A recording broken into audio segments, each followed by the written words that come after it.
guys, and welcome to Escape with Watch Reviews. My name is Steve, and today we're looking at the new Pagani Design PD1676, which is an homage to the Paul Newman Rolex Daytona. So this watch was released just a couple weeks ago. I was the first to unbox it. I'll leave the unboxing up here if you're into that, and I believe I'm the first to give this a full review. So I just want to say a huge thank you goes out to the Pagani Design AliExpress official store. We'll be leaving their link down below. They sent this watch to me for free. I do not have to send it back, but you'll see shortly that that won't have any effect on my actual review of this thing. It's going to be 100% honest. So retail price for this watch is $115. You can pay an extra $10 to get the bigger, fancier box. The watch is offered in two different colorways. You have this white panda dial here, and you also have the black and white reverse evil panda. And both of them are sold with the ceramic bezel inserts. And I believe they're considering doing steel inserts. So maybe keep an eye out on that, ask the store, and see what they say. At the time of this recording, the sale price is under $90 for this, and for that you're getting a full 316L stainless steel case, sapphire crystal, ceramic bezel insert, screw down crowns, all three of those, screw down case back, a solid stainless steel bracelet, 100 meters of water resistance, and a Seiko VK63 Mecha Quartz movement. So it's a heck of a package, but it can't be perfect, right? Let's dig in. Before we do dig in, I've been asked a few times now, do a wrist check. Today I'm wearing the Chronos Pepsi GMT. Go check out the review of that. I'll be leaving that up in this corner. Really like this watch. Anyway, let's get back to the review. All right, dimensions. So this is listed as a 39 millimeter case, and that's just about what I'm getting. It's kind of hard to measure this one, but 39.1-ish. Bezel is 38.5, just to give you an idea. Case height, 13 millimeters flat. We have 20 millimeter lug width, and the overall lug to lug is 47.4 millimeters. So it's a great size. I absolutely love the size of this thing, and I was surprised that they actually made a new case for this watch. So the 1644, I believe, has a very similar case with these similar turn down lugs here. And yeah, I was surprised that they actually slimmed that down. That one's an actual 40 millimeter case, so this one's even smaller, definitely thinner in the lug areas here, and you got brushed lugs there. We'll talk about that in just a moment. But yeah, I think the case profile on this thing looks really good. Very interesting, I think.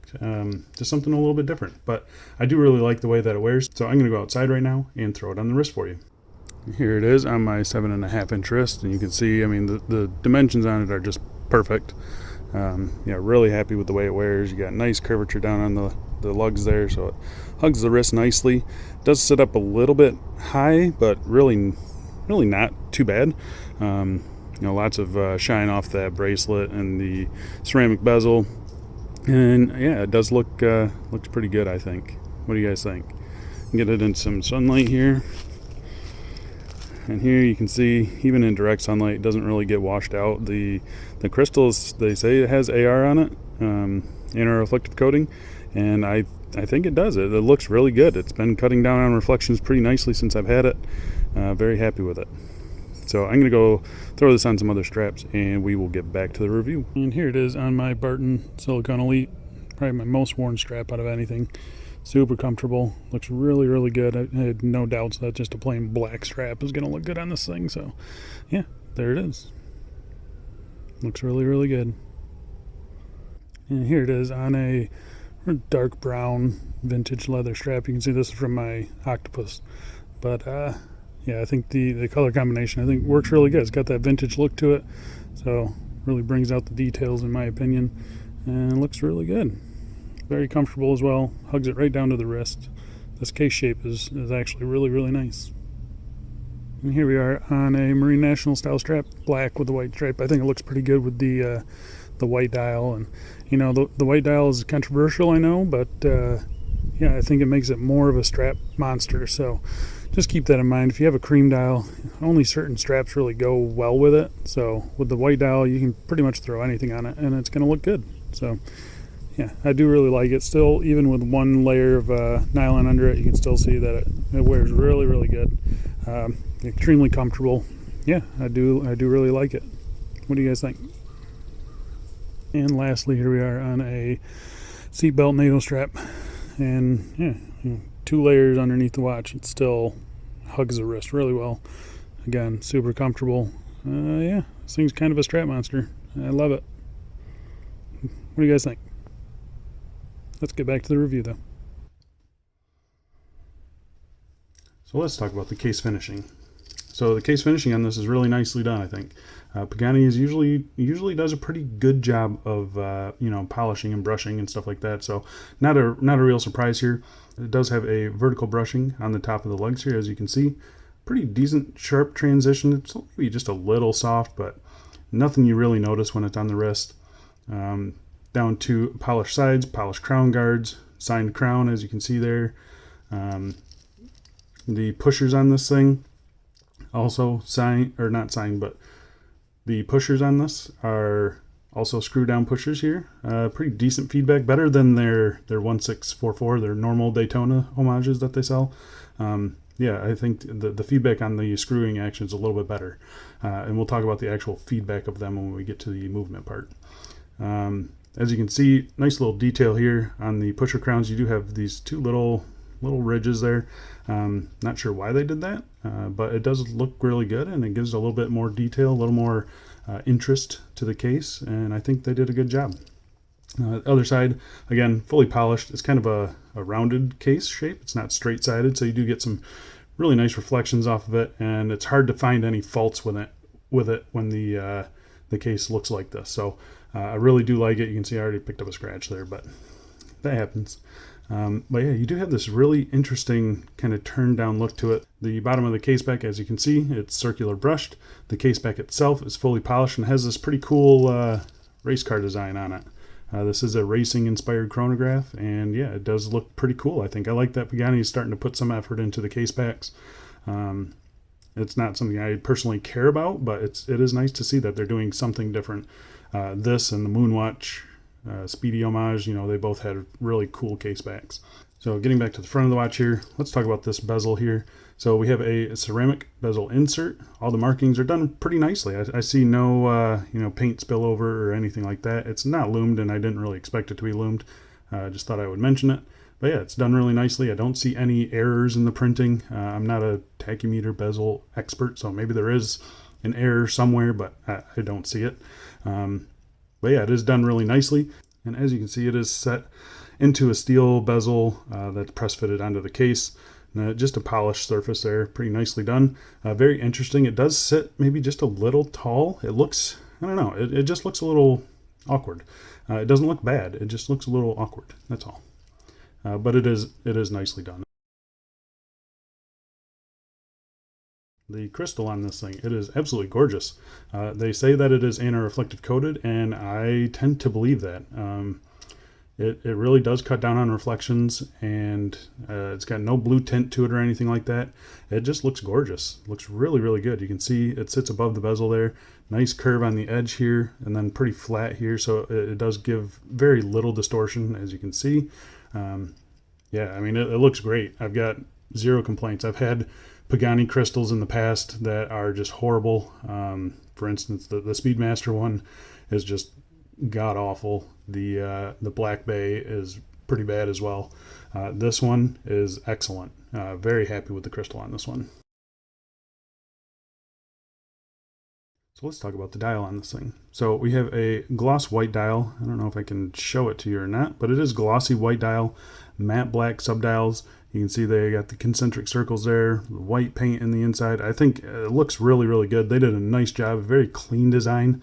And yeah, I do really, really like it. You have the Pagani Design Chronograph and the logo at the 12 o'clock position. You don't see the sport text down here above the 6 o'clock subdial. I know the renders have that on there, but this one does not have it. But the funny thing is, I'm going to see if I can show it to you. If you look, man, I don't know if it's showing up or not. But if you look in certain lighting, you can actually see the sport text kind of underneath the white paint. It's really hard to see in general. It's probably impossible to show on the camera, but yeah, I just thought that was kind of funny. They had it there at one point and they covered it up, and I think that they made the right choice personally. Now, this is a pure white dial. Here is my Alpha Paul Newman, and you can see it's clearly cream. You got to get certain straps to work with this color, and with the white dial, you don't. This thing is kind of a strap monster. I've thrown a bunch of straps on it, and they all look good. Some of them wouldn't look good on that Alpha. So it's kind of a trade-off. I do like the white dial. The handset on this, as you can see, really nicely sized. They go all the way out to the minute track there. The hands themselves are kind of a black polished, so you got really nice contrast with the white background. And yeah, I mean, they look great. I have no problem reading it. I do wish the subdial hands were white. They are just a polished silver handset. Yeah, I don't mind that they're silver, but I would have preferred white hands. Minute tracker on the outside, again, very hard to read, just because it's that darker red color on the black. You do have applied indices at all the hour markers with little lume plots on them there. The lume on this is the Fotina, that vintage lume. It's not great, but it's a chronograph. You don't really expect it to be great, and Chronograph and Pagani, you don't expect it to be great at all. So, but I am going to put up a lume shot right now, and you can see it here against some of the other chronographs in my collection. It's pretty much on par with everything except for the Alpha, which is actually surprisingly pretty good. So just don't expect great lume and you'll be happy. So let's talk about the movement here. So the movement is operated by this 3 o'clock screw down crown. Really smooth screw in, screw out action. Very happy with it. First position does have a ghost date position. I'm perfectly fine with them deleting that. I think it makes it look real nice and clean, so I'm happy that it's gone. Second position is your time setting position. You know, pretty typical. I've got no problems with the Seiko VK63. It's an excellent movement. Very happy with it. I've had it in quite a few watches now, and every one of them has been reliable, accurate, and yeah, no problems with it. The chronograph function is operated by these 2 screw down crowns. The first one here will start the chronograph second hand. It sweeps along at, I don't know what it is, 4 or 5 ticks per second.